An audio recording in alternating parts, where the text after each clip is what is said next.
This is Talk Business and Politics with Roby Brock.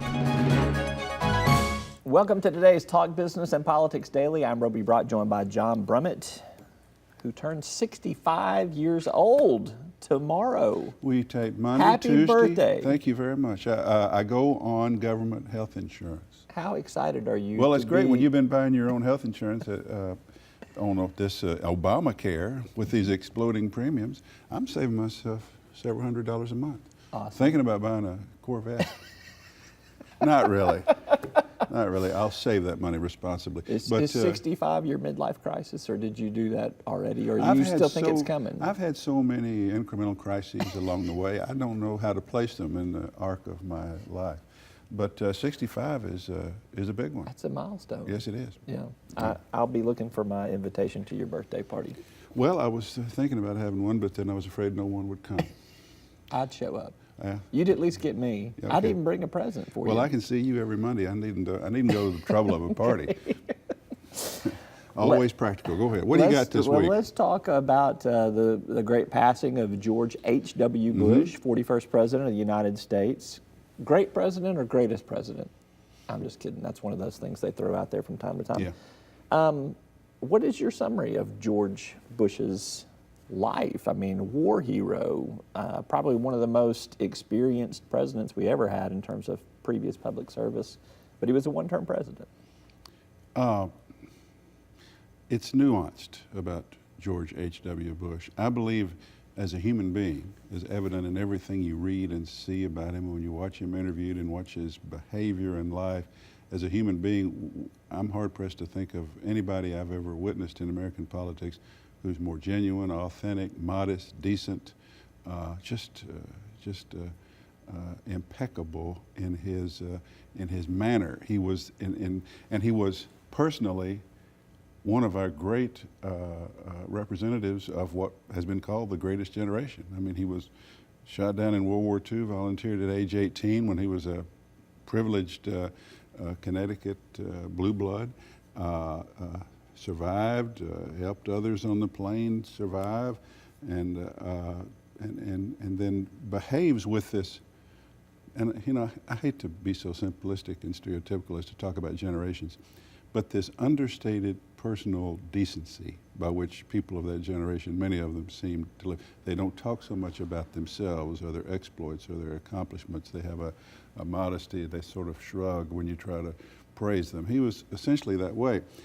And it's the obvious contrast with Trump. Right. He fares well by comparison to where politics is today. But George H.W. Bush's political career, in many ways, this is a point I make in a forthcoming column, charts what I call the decline of the Republican Party.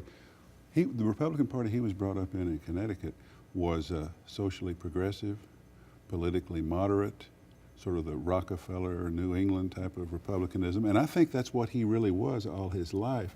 But along the way, he moves to Texas. He finds it necessary, if he's going to be elected, to oppose the Civil Rights Act. Then he calls Ronald Reagan's economics voodoo economics until Reagan makes him his running mate, and he compromises on that. He stood silently by and benefited from the Willie Horton ad.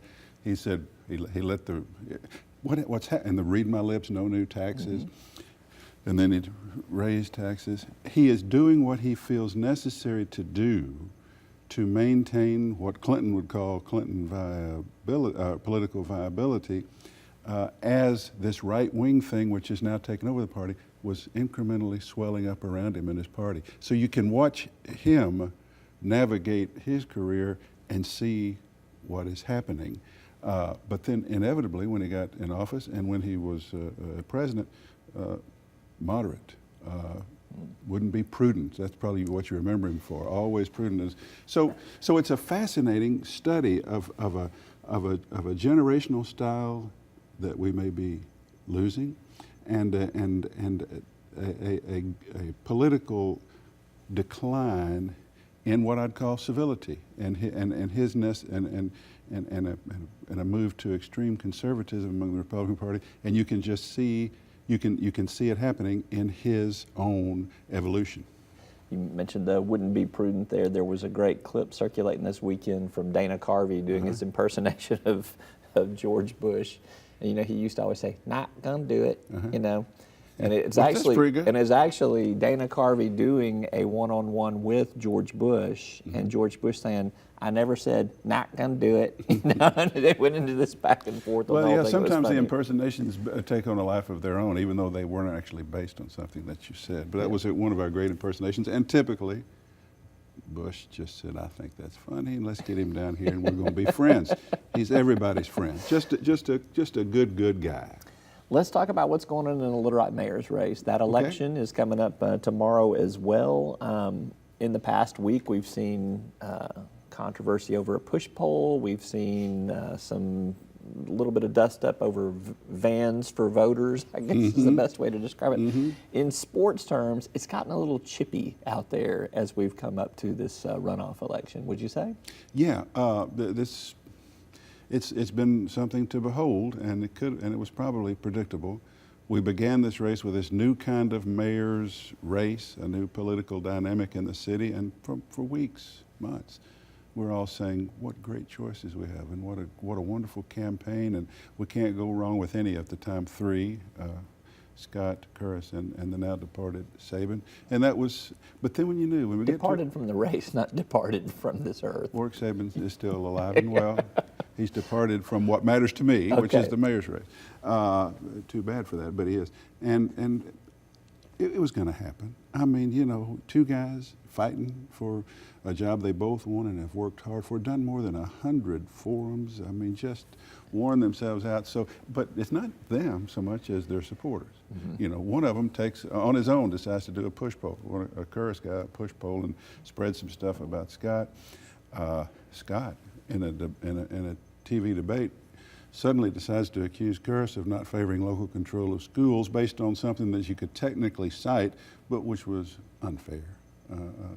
Typical of our politics. So it's time to vote. You know, the thing. If we're going to maintain the higher politics of which we've been so proud, we better vote quickly. I have not early voted because I've been making up my mind. Really? I still have. Have you voted? I have not. I will walk in tomorrow and do my voting. So that's what's going on. And I was at a little function last night, and what do you think everybody's asking me? Who's going to win? Yeah. I'll give you a chance to put your prediction. I simply have no idea. I simply have no idea. Because it's a battle of neighborhoods, it's a battle of bases, it's a battle of turnout. It's all of this occurring in a race of the type we've not seen before. There's no precedent to see. I will say this, and probably this will humiliate me post-election when this will be shown. But two rules of politics are that the better politicians usually win political races, and the politician with the clearer, more uplifting message will win. That would be Frank Scott. Frank Scott is a better politician than Baker Curris, whose strengths are business and management and those sorts of things. And then this unify the city, inclusivity, connect the disconnected. That's better than I'm more competent, I know the budget, and by the way, I'm for change because I'm trying to get some Sabin voters. So those rules would suggest a Scott victory, but it's all in who gets their folks back. Yep. That's really what it comes down to. All right, we will Do you know have a soon prediction? enough on that. I have been saying I think the advantage is to Frank Scott. He was the front runner coming out of the race. He had and it wasn't a, wasn't a 2 or 3 point lead. He had a 7 point lead. Yeah. So, and it's not a message of throw the incumbent out, which is usually where a second place finisher will make up that difference. This is an open seat. Again, that's a third conventional reason to think, if you're just judging it by conventional politics, by what we know of politics, advantage Scott. Yeah. But that's not to say that West Little Rock and the Heights and the Midtown will go from Sabin to Curris instead.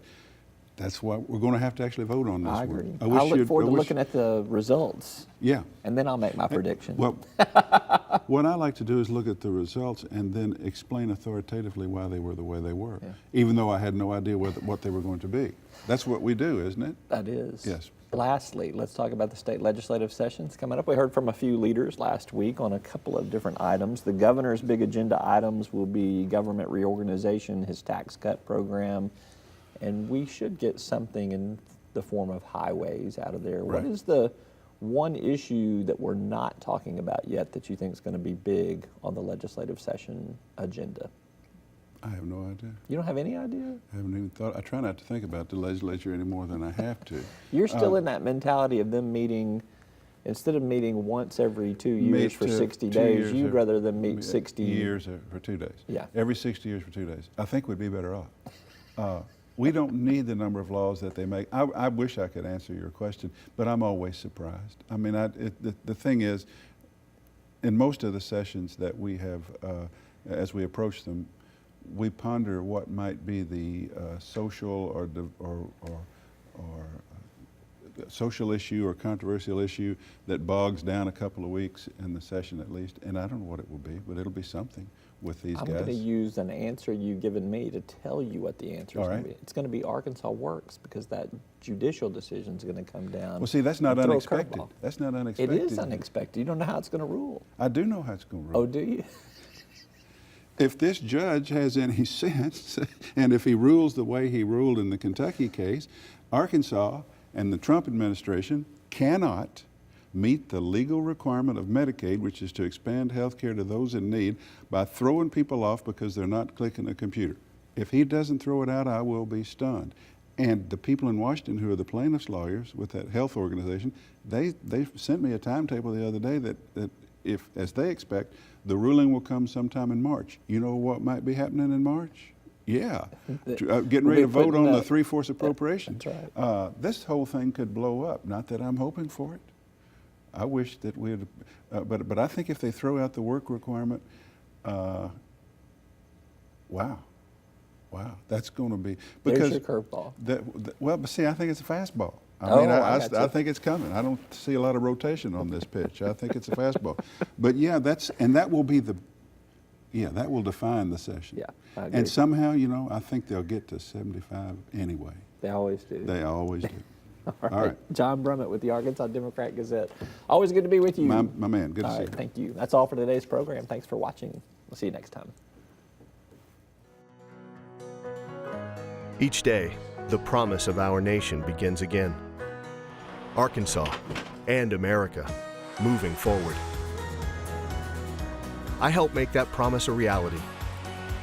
It's not for everyone, but people everywhere depend on us. Oh, I love you too, sweetie. Trucking delivers, or everything stops. And that's what drives me. I did. You'll find us at the end of a lot of long country roads, covering over 60% of the great state of Arkansas. Our 17 electric distribution cooperatives are working day and night to provide reliable, affordable power to over 500,000 homes, farms, and businesses, just like yours. The Electric Cooperatives of Arkansas, your local energy partners.